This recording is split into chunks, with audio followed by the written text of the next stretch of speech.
A'udzu billahi minasyaitonir rajim. Bismillahirrahmanirrahim. Assalamualaikum warahmatullahi wabarakatuh. Alhamdulillahi rabbil alamin. Assalatu wassalamu ala asyrafil anbiya'i wal mursalin sayyidina wa maulana Muhammadin wa ala alihi wa sahbihi ajma'in. Allahumma salli wa sallim ala sayyidina Muhammad wa ala alihi wa sahbihi wa mawala wa ba'd.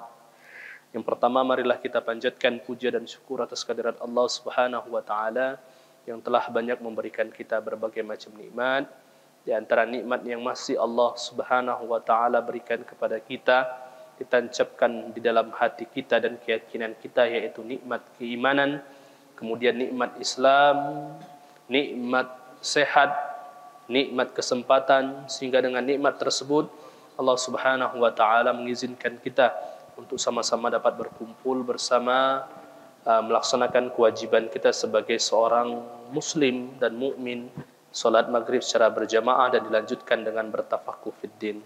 Salawat dan salam selalu kita sampaikan kepada junjungan kita Nabi besar Muhammad sallallahu alaihi wasallam.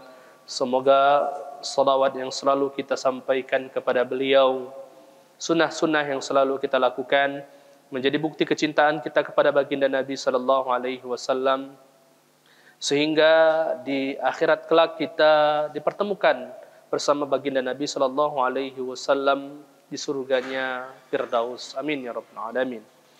Insyaallah, Bapak-bapak, Ibu-ibu yang dirahmati Allah Subhanahu wa taala, kita akan melanjutkan kajian fikih kita masih di dalam pembahasan salat, terkhusus di bab rukun salat. Pada pertemuan sebelumnya, alhamdulillah kita sudah membahas tentang 4 rukun di dalam solat.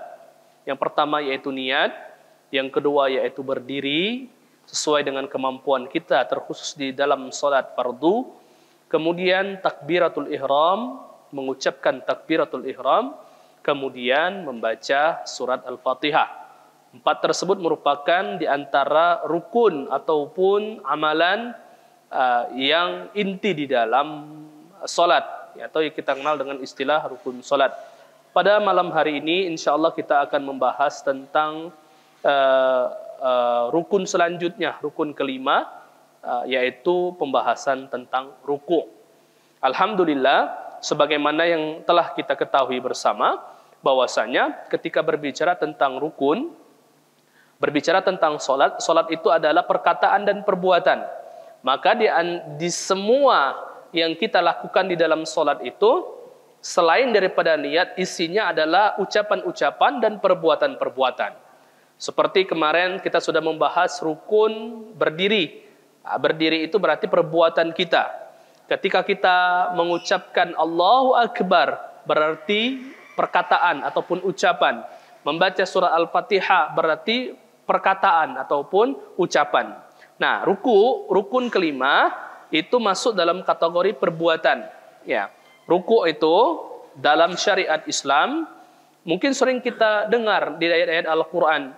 Di antara Allah Subhanahu wa taala sering mengucapkan di dalam surat, dalam Al-Quran, di antaranya surat Al-Hajj ayat 77, ya ayyuhalladzina amanu ruk'u wasjudu, wahai orang-orang yang beriman, rukuklah dan sujudlah. Maka insyaallah pada pertemuan kali ini kita akan membahas lebih dalam bagaimana apa itu ruku' dan bagaimana cara ruku' yang benar sehingga terpenuhi rukun di dalam melaksanakan solat kita. Ruku' adalah ayyan haniyal musalli. Jadi seorang yang solat ini menyondongkan, ataupun kalau bahasa kita tuh berdiri tegak kemudian agak condong ke depan. Qadru ma yumkinuhu min bulughi rahataihi. Sehingga ketika dia bentuknya condong ke depan, telapak tangannya ini memungkinkan ataupun bisa menyentuh lututnya. Nah, itu sudah dinamakan ruku', minimal makna dari ruku'. Jadi kalau seandainya kita ruku', sebagaimana yang kita ketahui, ruku' itu setidaknya menyondongkan ke depan dari berdiri itu. Kalau ke belakang tidak mungkin, kayang namanya. Nyondong ke depan, dua telapak tangannya menyentuh ke lutut, maka sudah dinamakan ruku'. Mana kalau seandainya kita menyentuh di paha nih, bukan ruku namanya. Dia akan tidak sesuai dengan apa yang dikehendaki. Atau kelebihan juga. Ada orang yang galak nyentuh ke tulang, apa ini bahasanya, tulang kering ini. Sama bukan ruku juga. Maka ruku itu setidaknya menyentuh tangan, kedua tangannya menyentuh ke lutut ini. Itu minimal makna ruku. Akan tetapi sempurnanya ruku bahwa ayan haniya bihaisu yastawi zahrahu ufuqiyan. Jadi tadi kedua tangan ini menyentuh ke lutut ini, kemudian daerah zohar, daerah pundak belakang ini, kemudian sampai ke pinggul ini lurus. Jadi bahasa kita itu 90 derajat. Nah, sesuai dengan, jadi tidak boleh terlalu bawanian, tidak boleh terlalu pucuk, sehingga menghilangkan makna sempurna dari ruku. Apabila sudah terpenuhi, sebagaimana yang kita ketahui ruku itu cak mana caranya, dan itu sesuai dengan syariat, ajarkan, maka setelah sempurna ruku. Ya, akan tetapi ada syaratnya supaya ruku ini masuk dalam kategori rukun yang benar. Ya, syarat-syarat ruku diantaranya yang pertama al-inhina'u bil qadri madhkur wa huwa bulughu kaffahu ila rukbatai. Seperti yang kami sebutkan tadi itu, ketika ruku tangan ini sempurnanya ataupun pasnya dinamakan ruku sesuai dengan kena rukbah ini ataupun lutut ini. Kalau saatnya kita nyentuh ke kaki, maka bukan ruku. Nyentuh ke bagian tulang kering ini bukan ruku. Atau ketika kita menyondongkan tubuh kita ke depan tapi megang pinggang, maka bukan dinamakan ruku. Ketika tidak dinamakan ruku, maka tidak dianggap ruku. Ketika tidak dianggap ruku, maka tidak sah salatnya, karena ini adalah rukun. Yang kedua, alla yaqsuda bi inhina'ihi syai'an akhar ghairu ruku'. Nah, mungkin kita tiba-tiba ada digigit nyamuk. Ketika digigit nyamuk, kita ruku. Begaru ataupun ngilangke ataupun ngusir nyamuk tersebut. Nah, maka ruku yang kita bukan untuk ruku dan tidak sesuai dengan urutan dalam sholat tadi itu, maka tidak dianggap ruku. Jadi ruku itu sesuai urutan. Setelah kita membaca Al-Fatihah, mungkin disunnahkan dilanjutkan dengan membaca surat, kemudian takbir Allahu Akbar, itu baru dinamakan ruku. Kalau seandainya lagi baca Al-Quran, lagi baca surat, tiba-tiba dia ruku, belum selesai tanpa takbir, maka tidak dinamakan ruku, maka tidak sah ruku tersebut ataupun tidak dianggap. Karena pernah Pak, suatu ketika ya di salah satu masjid, ya masjid itu kami hadir di sana, imamnya ini salah dalam membaca surat. Ketika dia salah membaca surat, mungkin grogi ataupun gugup ataupun mungkin buyar. Tiba-tiba yang dia ingat mungkin ketika lagi sholat itu tuh ketika salah, akhir sholat kan disunahkan untuk sujud sahwi, sujud lupa. Datang dia langsung sujud sahwi tanpa takbir dan juga tanpa menyelesaikan surat tadi itu. Kemudian langsung bertegak lagi. Nah, sujud ataupun ruku yang dia lakukan tersebut merupakan sujud yang ruku bisa merusak urutan rukun di dalam sholat tersebut, maka tidak dianggap seorang tersebut melaksanakan ruku. Kemudian syarat yang ketiga adalah at-tuma'ninah. Ini syarat yang paling penting, Pak. Ya, apabila seseorang ya melaksanakan ruku, maka hendaklah dia tenang dalam ruku.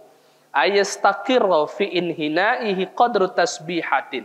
Standar seseorang dinamakan tenang ataupun tumak-nina, ketika dia ruku, dia bisa mengucapkan tasbih sekali.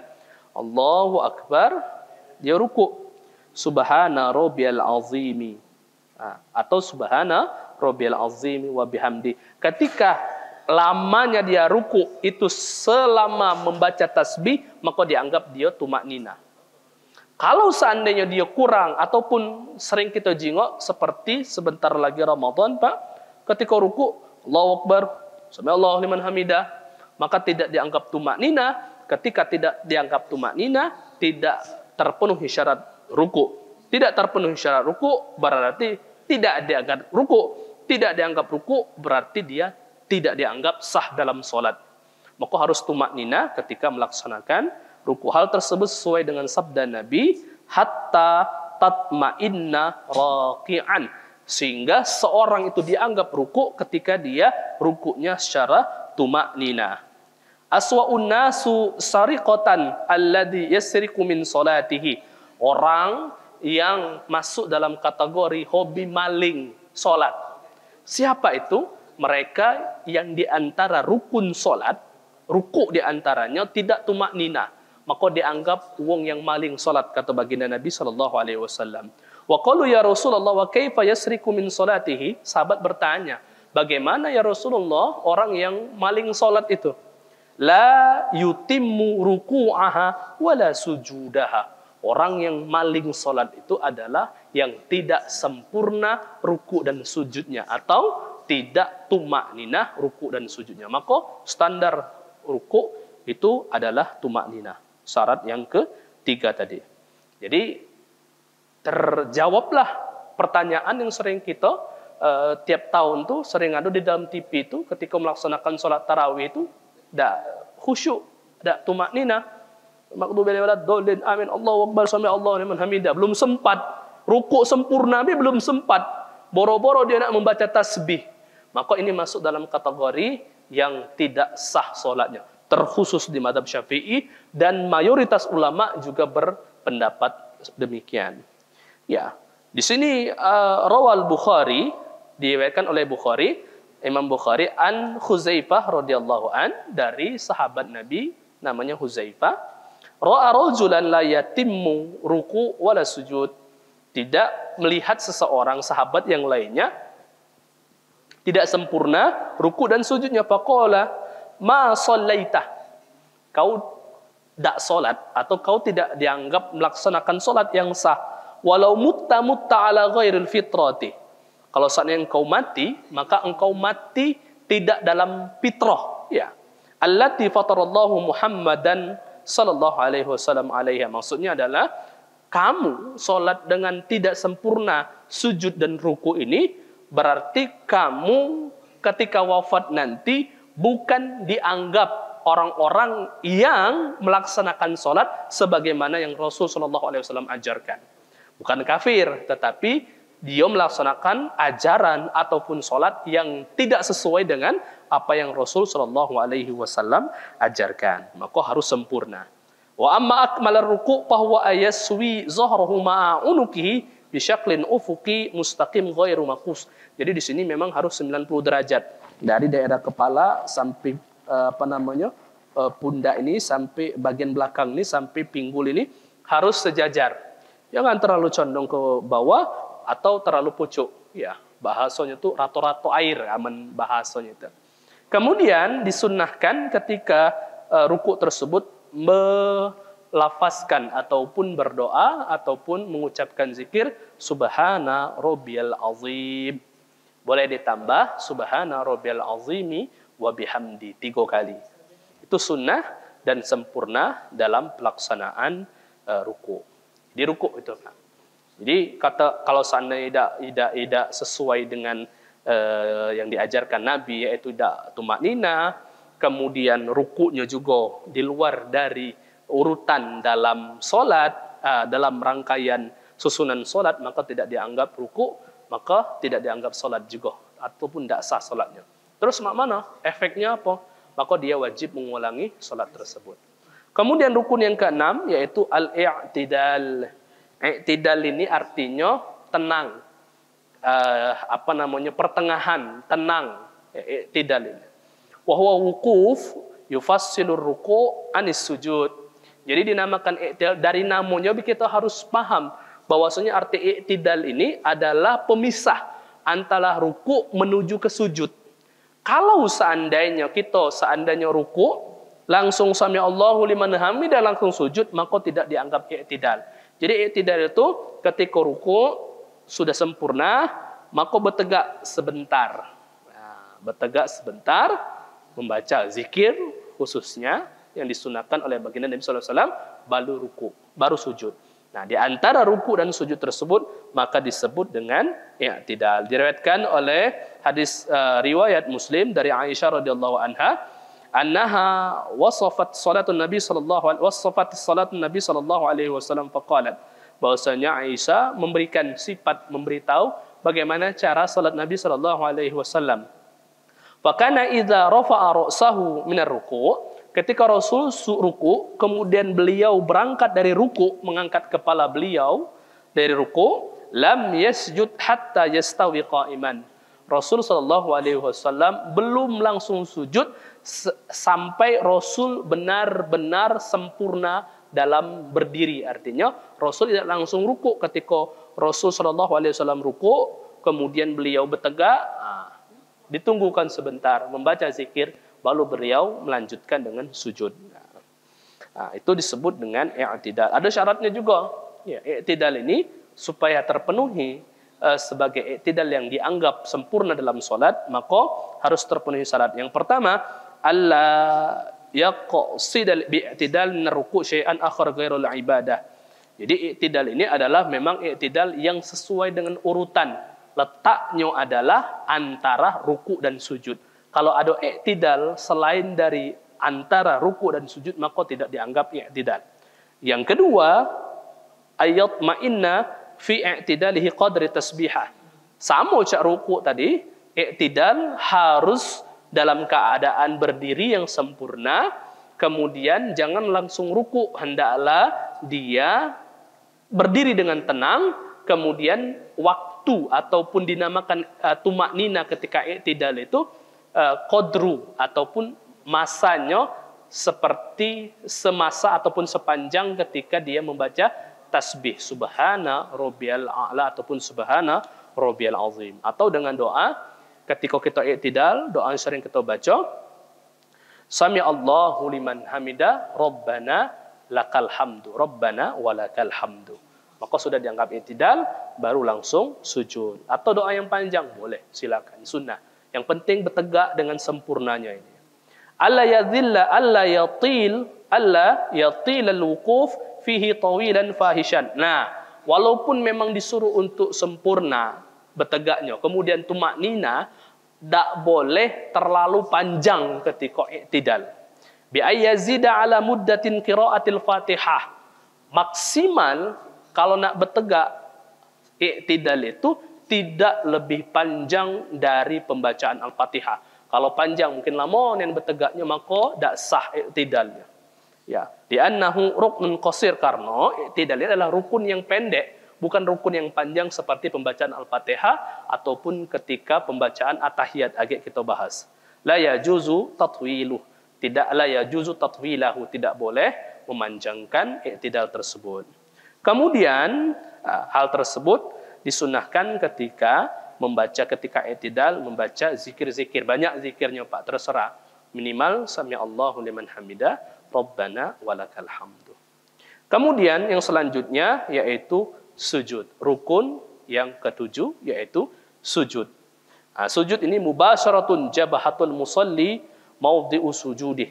Jadi sujud adalah setidaknya ada 7 anggota tubuh yang menyentuh tanah, itu dinamakan dengan sujud. Hal tersebut sesuai dengan perintahnya, sujud tersebut sesuai dengan firman Allah Subhanahu wa taala,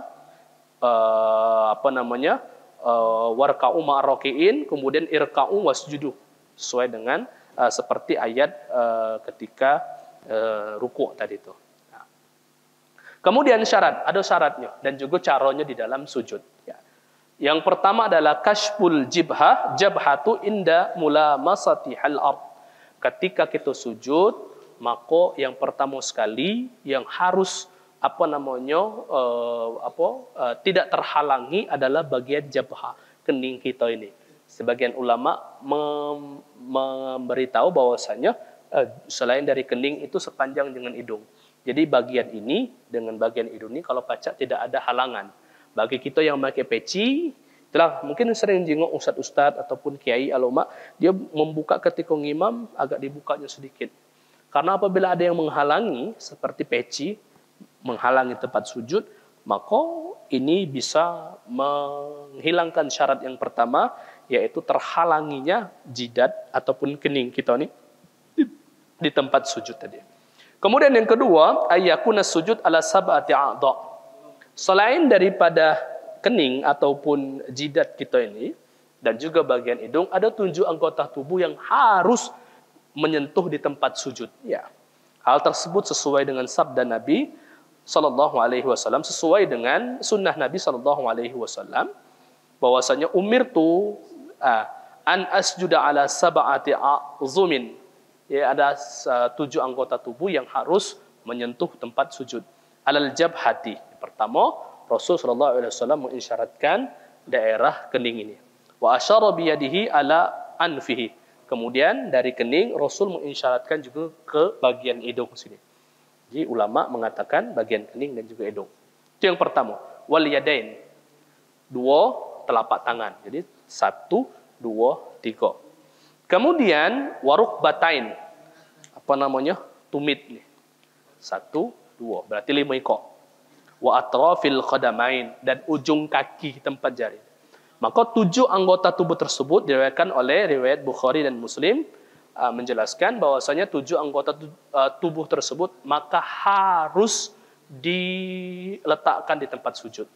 Mungkin kita sering jenguk Pak, ada uang yang ketika sujud agak terangkat kakinya ujung ini. Nah, maka tidak sah sujudnya. Ya. Maka 7 anggota tubuh tersebut harus menyentuh tempat sujud. Itu syarat yang kedua. Syarat yang ketiga, antartafi'a asafilahu ala a'ali wa amkana zalika ittiba'an li fi'li Nabi sallallahu alaihi wasallam. Jadi bagian pundak kita ini yang atas ini harus lebih tinggi daripada harus lebih rendah daripada bagian pundak pinggang. Ya jelas.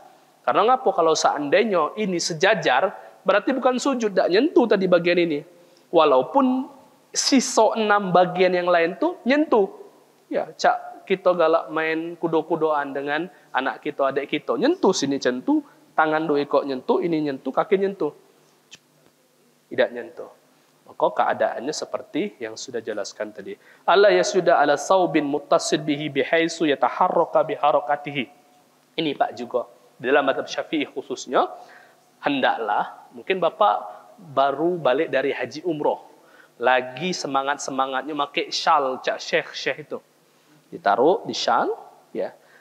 Maka perlu diwaspadai syal ataupun sorban yang kita gunakan itu jangan sampai menghalangi tempat sujud kita tadi. Alla yasjuda ala saubin muttasil bihi. Jangan sampai ada kain yang melekat dalam tubuh kita yang kita pakai ini bisa menghalangi kita sholat tadi. Ya. Ketika ada sorban yang kita pakai, tiba-tiba sorbannya menjuntai ngalangi kita sujud, maka tidak sah. Berbeda dengan sejadah. Sejadah kan ghairu muttasil, tidak nyambung dalam tubuh kita, maka itu tidak dianggap. Ataupun karpet ini tidak nyambung dengan tubuh kita, tidak berhubungan dengan tubuh kita, tidak kita pakai, maka tidak apa-apa kalau seandainya pakai karpet. Tapi kalau ada syal yang kita pakai, sorban yang kita gunakan, imamah, kemudian ketika ruku ataupun peci ini juga menghalangi kita tempat anggota tubuh tadi, terkhusus di jabhah dan juga hidung, maka bisa menyebabkan tidak sempurnanya sujud kita. Alla yaqsuda bisujudu syai'an akhar ghairu khawfiyuna. Contoh, sujud itu sesuai dengan urutannya. Mungkin bapak-bapak pernah jenguk ada video ketika sholat Idul Fitri di Afghanistan. Tiba-tiba ada bom. Bom. Ada antar di negara Afghanistan itulah. Tiba-tiba di antara jamaah itu langsung ada sujud karena takut. Maka sujud tersebut tidak dianggap sujud karena tidak sesuai dengan urutan di dalam sujud tersebut. Ayatahamila jabhatihi alal ardi tahamulan bayyinan bihaitsu law kana tahtaha qatnun aw nahwi. Nah, jadi jabha intinya Pak, seluruh 7 anggota itu memang menyentuh nian tempat sujud. Kalaupun ada halangan tertentu, maka hindarkan ataupun jauhkan halangan tersebut sehingga 7 anggota tubuh tadi itu tidak menghalangi ketika kita sujud. Kemudian yang terakhir, tumak ninah, jelas. Tumak nina ini merupakan di antara rukun, syarat di dalam rukun sujud. Qadru tasbih, sama cak ruku, sama cak dan lamanya ataupun dianggap seorang tumak nina di dalam sujudnya ketika di sujud mengucapkan subhana rabbiyal a'la atau subhana rabbiyal a'la wa bihamdi, maka dianggap tumak. Kalau seandainya dia cepat sujud Allahu akbar, Allahu akbar, Allahu akbar, Allahu akbar, tak sempat. Bahkan sujud belum nyentuh nian ke tempat sujud tiba-tiba langsung berangkat, maka tidak dianggap terpenuhi syarat. Tidak terpenuhi syaratnya berarti tidak dianggap sujud. Ketika tidak dianggap sujud berarti tidak sah salatnya. Maka harus tumak nina. Untuk dalilnya banyak dengan tumak nina tersebut. Bapak-bapak yang dirahmati oleh Allah Subhanahu wa taala, itulah tadi, jadilah 3 ikok dulu, ruku, i'tidal, kemudian langsung sujud. 2 sujud, duduk di antara 2 sujud. Sikok lagi, yaitu duduk di antara 2 sujud. Duduk di antara 2 sujud ini juga rukun. Jadi 4 ikok tadi. Yang pertama ruku, bangun i'tidal, sujud pertama, duduk di antara 2 sujud, kemudian sujud lagi. Nah, duduk di antara 2 sujud ini juga memiliki syarat. Yang pertama, seperti syarat sebelumnya, ayat qasida bijulusil ibadah. Duduknya itu adalah duduk ibadah yang sesuai dengan urutan. Setelah sujud pertama, duduk. Nah, duduk itu adalah dianggap sebagai duduk yang ibadah rukun. Yang kedua, alla yutawwilahu tawilan fahishan. Jangan terlalu panjang. Kalaupun nak berdoa, doa yang Rabbighfirli warhamni wajburni warfa'ni warzuqni wadini wa'afini wa'fa'ni itu termasuk lumayan panjang. Maka kalaupun nak berdoa, jangan terlalu panjang niat. Cukup doa yang sudah diajarkan oleh baginda Nabi sallallahu alaihi wasallam. Paling pendek, Rabbighfirli, Allahumma firli. Itu termasuk doa yang dianjurkan. Kemudian syarat yang terakhir yaitu tumak ninah. Bimiqdari tasbih alal aqal, sama masanya dianggap ataupun waktu dianggap dia tumak nina seperti selama dia membaca tasbih subhana rabbiyal a'la wa bihamdi atau subhana rabbiyal azim wa bihamdi, setidaknya minimal subhanallah. Kalau seandainya dia bentuknya sujud, duduk di antara 2 sujud langsung sujud lagi, maka tidak dianggap sah karena tidak terpenuhi syarat di dalam sujud, duduk di antara 2 sujud yang sempurna. Jadi 4 tikok ini ruku, i'tidal, sujud 2 kali sujud, duduk di antara 2 sujud, harus tumak nina galo, harus tenang ketika melaksanakannya, dan juga harus sesuai dengan apa yang diajarkan baginda Nabi sallallahu alaihi wasallam. Paling duduk di antara 2 sujud ini, duduknya itu terserah sesuai dengan kemampuan. Cuman yang disyariatkan itu ada 2 cara. Yang pertama, duduk iftirashi.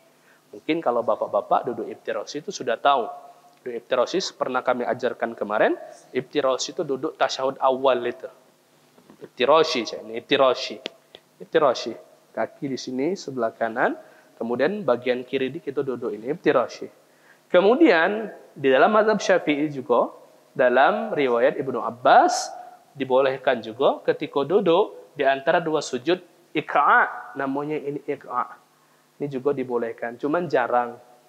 Ya, kalau seandainya tidak ada halangan ataupun tidak kati asam urat ataupun tidak lagi ada keselio dan sebagainya, maka duduk yang sering yang kuat diriwayatkan oleh baginda Nabi sallallahu alaihi wasallam seperti duduk iftirashi. 2 ikok duduk inilah yang disyariatkan ketika duduk di antara 2 sujud. Bapak-bapak yang dirahmati oleh Allah Subhanahu wa taala, itulah tadi 4 rukun. Jadi kita sudah masuk ke dalam 8 rukun yang sebagai rukun af'al, rukun perbuatan. Jadi seluruhnya ini 4 ikok ini perbuatan galau. Berarti Ustaz subhana rabbiyal azimi ketika sujud, ketika ruku, sami Allahu liman hamida, rabbana walakal hamdu. Kemudian ketika sujud subhana rabbiyal azimi, subhana rabbiyal a'la wa bihamdi. Kemudian di antara 2 sujud, Rabbighfirli warhamni. Itu bukan rukun, bukan. Itu sunnah di dalam solat. Ya, yang rukun itu apa? 4 perbuatannya tuh. Rukunya, iktidalnya, sujudnya, dan duduk di antara dua sujudnya. Itu yang lebih difokuskan lagi. Banyak orang terlalu berfokus kepada bacaannya. Memang bagus, bacaan itu sunnah, tetapi alangkah lebih bagusnya benari dulu af'al, perbuatannya ini dulu. Rukuknya, mak mano cara dengan benar, kemudian iktidalnya, mak mano supaya tumaknina, sujudnya, mak mano supaya benar-benar sujud sempurna, kemudian duduk di antara dua sujud, mak mano masuk dalam kategori duduk yang memang sesuai dengan syariat yang diajarkan oleh baginda Nabi sallallahu alaihi wasallam.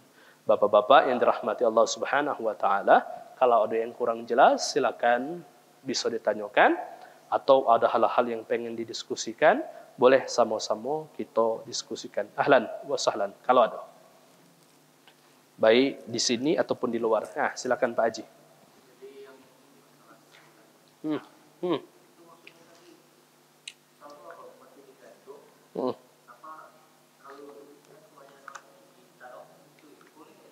Nah, kalaupun nak dipakai syalnya itu Pak, maka syalnya itu kalau baca jangan digantungkan ke tubuh kita.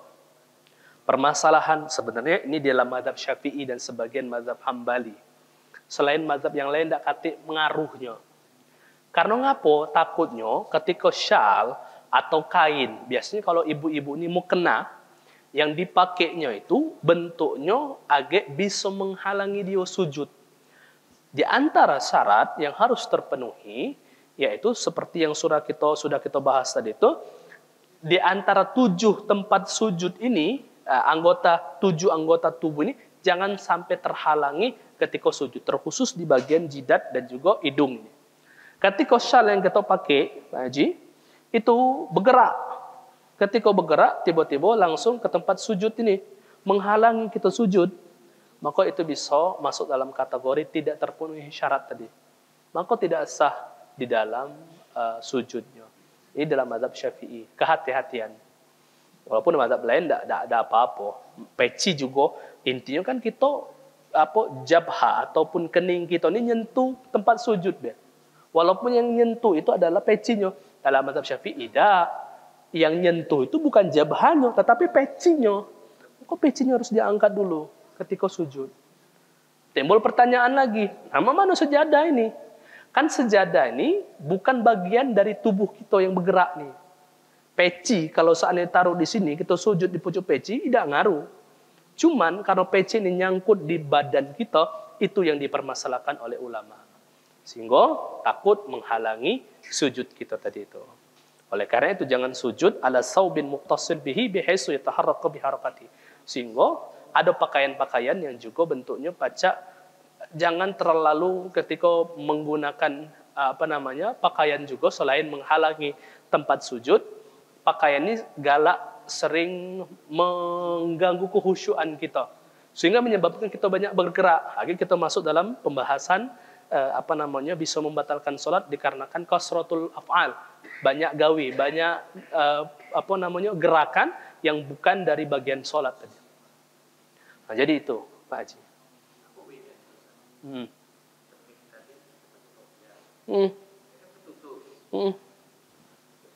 Ya. Ya. Ya. Kalau bagian sarung, itu tidak kemungkinan kita buka. Karena kebuka aurat kita, Pak Haji. Yo. Kalau seandainya bagian tangan, lakalulah. Bagian kaki, kata ulama, juga harus terbuka. Itu Syafi'i sebagian mengatakan bagian kaki harus terbuka. Itulah ada ikhtilaf, perbedaan pendapat, mana hukum ketika menggunakan kaos kaki ketika sholat.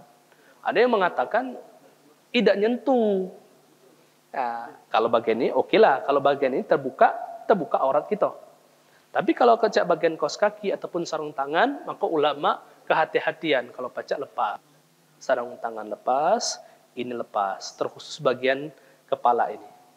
Ya, bagian jabhah. Karena merupakan syarat yang pertama harus kashfu, harus terbuka jabhah ini. Bagian jidat ini. Ya, saya tahu. Ada lagi Pak yang kemarin ini waktu terjadi yang sholat waktunya. Ya. Gimana itu Pak? Kalau kita jingoi syarat dari mazhab Syafi'i tadi, Pak, Dan syarat dari mazhab yang lain juga sama, Pak. Baik mazhab empat mazhab itu mayoritas mengatakan 4 gawian ini sujud, ruku, i'tidal, sujud, duduk di antara 2 sujud harus tumak nina. Ya, harus tumak nina. Kejadian puasa kemarin. Yo. Aduh, cepatnya. Yo. Ini apalagi sempurna enggak masalah. Ya, kalau kita melo ini tidak sah berarti. Ya, kalau kita meloi pendapat ulama termasuk buku yang kita pakai ini berarti tidak sah salatnya. Ya. Sayang. Ya. Lebih baik, itulah kata ulama, lebih baik tidak usah nak 23 rakaat. Ketika ditanyakan, bagus 23 atau bagus 8 rakaat? Ya, kalau seandainya keadaan duo, solat 8 dengan 23 rakaat ini sama, Al-Fatihahnya bagus, bacaannya bagus, rukunya terpenuhi, maka 23 lebih bagus daripada 8.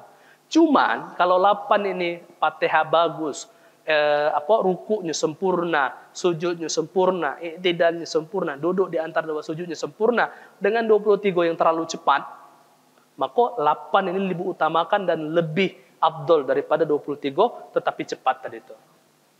Sekarang pertanyaan, ada 2 rakaat. 2 rakaat atau 1 rakaat atau 3 rakaat witir be. Aku dah nak tarawih. Mungkinlah malas nian sehingga dia bentuknya witir be. Nah, ngapa kalau dia melaksanakan tarawih 8 rakaat, 23 rakaat, dia bakal cepat meninggalkan rukun-rukun syarat-syarat dalam rukun tadi. Maka 3 rakaat dia lebih baik dari 8 rakaat ataupun 23 rakaat yang cepat-cepat tadi. Karena ngapa? Mayoritas ulama mengatakan tidak dianggap sah salat tersebut karena hilang syaratnya. Apa?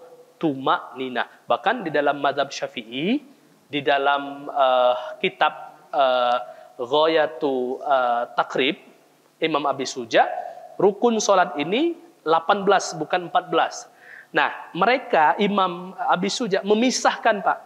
Jadi ruku tumak nina, sujud idal tumak nina.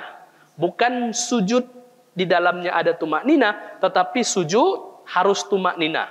Ruku harus tumak nina. Bagian dari rukun. Hilang sikok dari rukun tersebut, maka tidak sah solat. Maka penting untuk diperhatikan 4 dalam apa yang sudah kami sebutkan tadi, rukun tadi itu harus tenang di dalam pelaksanaannya. Bahkan Pak, di dalam bab-bab tertentu akan kita bahas, contoh di bab imam, disunahkan bagi imam khusus untuk rakaat pertama agak dilamukan rukuknya itu. Karena ngapa? Karena mungkin sambil nunggu makmum. Itu. Atau baca-baca tasbih. Disunahkan 3 kali baca tasbih. Ya memang pandangan ditanya pendapat ngapo katanya. Karena kan terpenuhi rukunnya bejadilah. Iya memang terpenuhi rukunnya ruku, tetapi dalam ruku itu ada syarat. Syaratnya apa? Harus tumak nina. Ya pertanyaan apabila ditanyakan sah tak solatnya? Kalau jingok dari syaratnya tidak tumak nina itu, berarti tidak dianggap ruku. Tidak dianggap ruku, maka tidak sah solatnya. Nah, itu menurut mayoritas ulama. Walaupun mazhab Hanafi tidak mesti. Mazhab Hanafi tidak mesti harus tumak nina. Ruku jadilah. Sudah seperti yang kami sebutkan tadi itu, nyentuh 2 tangan, nyentuh ke lutut ini, sudah dianggap sudah ruku. Walaupun tidak katik qadru tasbih. Tidak sepanjang tasbih. Ya, subhanallah ataupun subhana rabbiyal azim wa bihamdi tadi. Itu. Tapi intinya hanya Allah yang tahu diterima tidaknya. Tapi kalau nak jingok dari segi kaidah dalam ilmu fikih itu tidak sah salatnya. Kayak gitu. Silakan Pak, ada lagi yang pengen ditanyakan? Ahlan. Ya. Jadi itulah tadi 4 rukun di dalam perkataan. Jadi masih ada sudah 8 rukun, 9, 10, 11, 12, 13. 5 rukun lagi. Nah, di antara 5 ini ada rukun qauli dan juga ada rukun fi'li. Ya. Insyaallah akan kita bahas di pertemuan yang akan datang. Silakan Pak. Kalau kita punya belum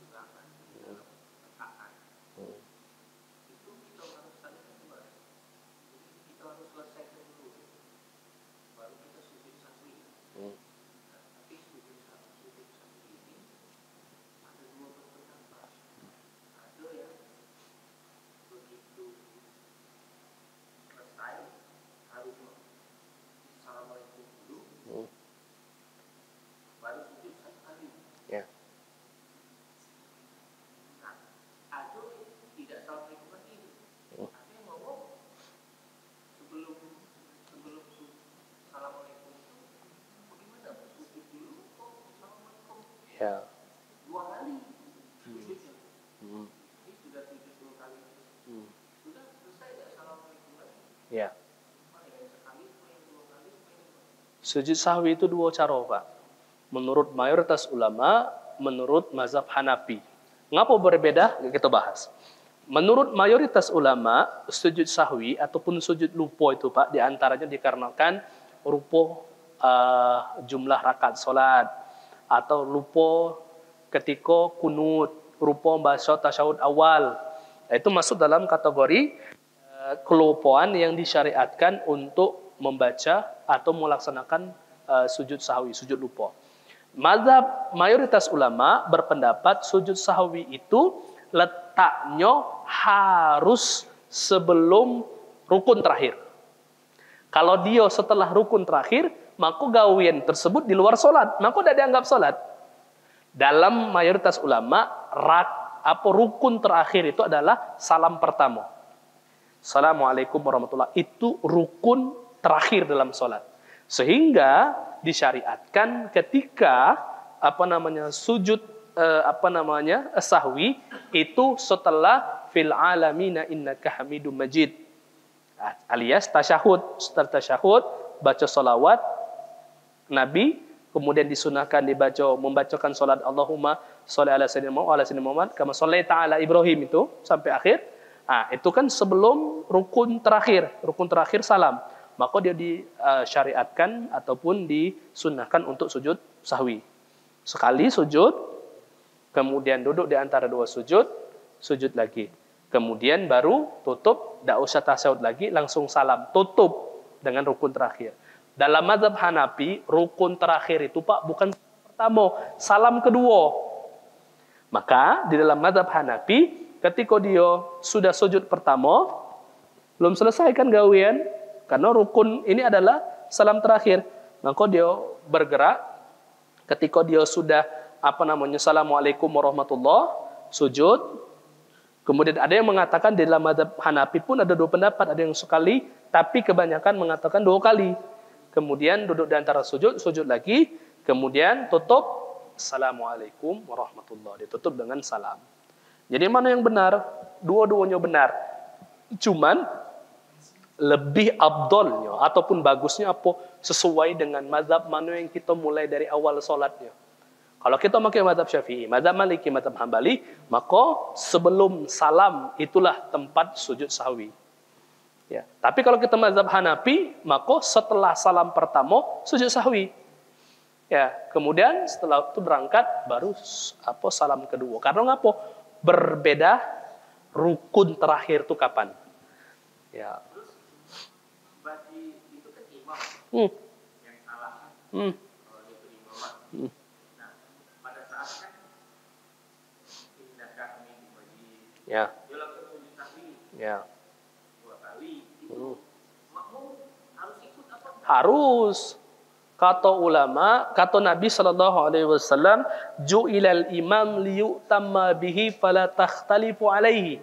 Ketika imam itu dijadikan sebagai khalifah pemimpin, kata Nabi, dalam salat kalian, fala takhtalifu alaihi. Kamu salah, kamu benar, dia salah, kamu benar, kamu salah, dia benar. Apa gawean imam? Jangan sampai berbeda gawean. Fala takhtalifu alaihi. Kita salah, imam yang salah, dia yang lupa. Aku tidak salah. Tetapi karena kita jadikan dia imam, maka apa yang digawikan imam harus kita peloi. Begitu juga dalam kunut, Pak. Kalau imam, Allahumma hdini biman hadait, jangan kita bentuk galak kunut. Karena kita jadikan dia imam. Sebaliknya, ketika imam tidak kunut, jangan cakiwan kita bentuk Allahumma hdini biman hadait. Ketika ketinggalan, agak ada hal-hal yang membatalkan ketika berjamaah. Tinggal dua rukun di dalam solat dengan imam, batal solat, batal jamaah, ngulang solat lagi. Maka jangan yang berbeda gawian dengan imam. Ya, kalau itu bentuknya dalam syariat, maksudnya gawe-gawe ini gawe-gawe syariat, Pak. Kayak tiba-tiba imam bentuknya ada yang Assalamualaikum, Waalaikumsalam, Waalaikumsalam, batal kalau berarti. Kalau ini kan, kalau seandainya sujud sahwi ini memang ada syariatnya di dalam solat, maka dia harus dipeloi. Walaupun kita tidak salah, imam yang salah. Ya. Ya. Jadi imam itu saya sendiri. Saya kan ketika tempo hari tasyahud Ya. sujud kurang. Terus saya langsung assalamualaikum. Memang sudah diperingatkan, tapi saya bingung gimana nih. Ya. Salah tuh, perasaan sudah benar. Ya. Jadi saya langsung assalamualaikum, selesai. Ya. Nah, tapi jemaah makmum ini langsung berdiri lagi. Ya. Nyambung satu lagi, nah itu gimana? Iya, memang itu Pak. Pertama, jadi cek nih.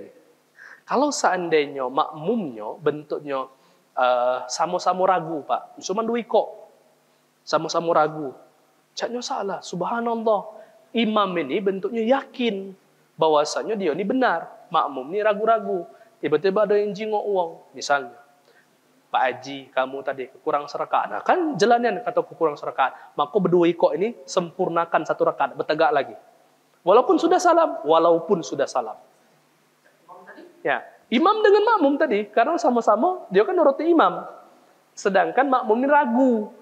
Imam ini caknya salah. Imam ini nekak bahwasanya dia benar. Sama-sama ragu dua, berbeda dalam keadaan satu barisan. Subhanallah galo, yakin bahwasanya pasti aku benar karena sebelah aku ini subhanallah, berarti imam yang salah. Memang sikapnya ini terbagi dua Pak. Pertama sikap imam. Imam ini harus tenang Pak.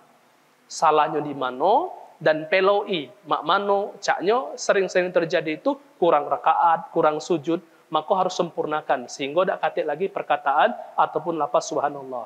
Kalau masih subhanallah, lanjutkan solat. Ketika sudah dilanjutkan solat Pak, datang makmum ini sikap makmum mana? Karena dia yakin subhanallah yaitu kurang satu rakaat, maka seluruh makmum di belakang bertegak. Imam jika seluruh makmum ini bentuknya bertegak galau, maka dia harus bertegak lagi, sempurnakan satu rakaat yang kurang tersebut. Ya, jadi cah itu sikapnya. Hal tersebut pernah terjadi. Ada namanya hadis panjang tangan. Jadi ada salah seorang sahabat yang memang tangannya ini agak lebih panjang. Dia ini berani. Suatu ketika Rasul Shallallahu Alaihi Wasallam sholat asar ataupun sholat zuhur, ada yang meriwayatkan sholat zuhur, ada yang meriwayatkan sholat asar. Rasul ini aslinya 4 rakaat di antara sholat asar dan zuhur. Datang Nabi Shallallahu Alaihi Wasallam melaksanakan cuma 2 rakaat. Ketika Rasul sudah melaksanakan 2 rakaat, tiba-tiba Rasul ke belakang. Para sahabat senior ini di belakang galau, para Abu Bakar, Umar bin Khattab tidak berani. Nego Rasul. Ada sahabat yang dijuluki tangan panjang tadi, bukan panjang tangan, yang tangannya memang agak panjang. Kami lupa namanya siapa. Berani dia. Ya Rasulullah, aqasarta salat? Ya Rasulullah, apakah ada perintah baru yang menunjukkan bahwasanya salat zuhur atau asar ini menjadi 2 rakaat? Karena dulu memang Pak, sebelum salatnya ada 4 rakaat, 3 rakaat, seluruh salat ini 2 rakaat galau. Apakah syariat ini balik ke awal lagi? Tidak, kata Nabi. Dipanggil, ditariknya, kemudian bertegak Nabi di dekat mimbar. Apakah benar kata lanang ini, bahasa kita tuh? Kata sahabat, bahwasanya aku memendekkan sholat. Benar, kata sahabat. Maka Rasul langsung menjadi imam lagi dan melanjutkan. Nah, di sini menunjukkan, walaupun sudah salam, walaupun dengan syarat, ada syaratnya tapi pagi kita masuk. Walau syaratnya, kalau seandainya memang, kecuali mungkin lah balik dulu, lah makan pindang, maka ulang lagi baru sholatnya. Kalau masih dalam masjid itulah, kemudian diyakinkan oleh para jemaah, memang kurang rakaat, maka sempurnakan imam. Dan makmum harus meloi, sempurnakan rakaat tersebut, walaupun sudah salam. Itu pengecualian. Dan itu pernah terjadi pada zaman Nabi Shallallahu Alaihi Wasallam. Itu.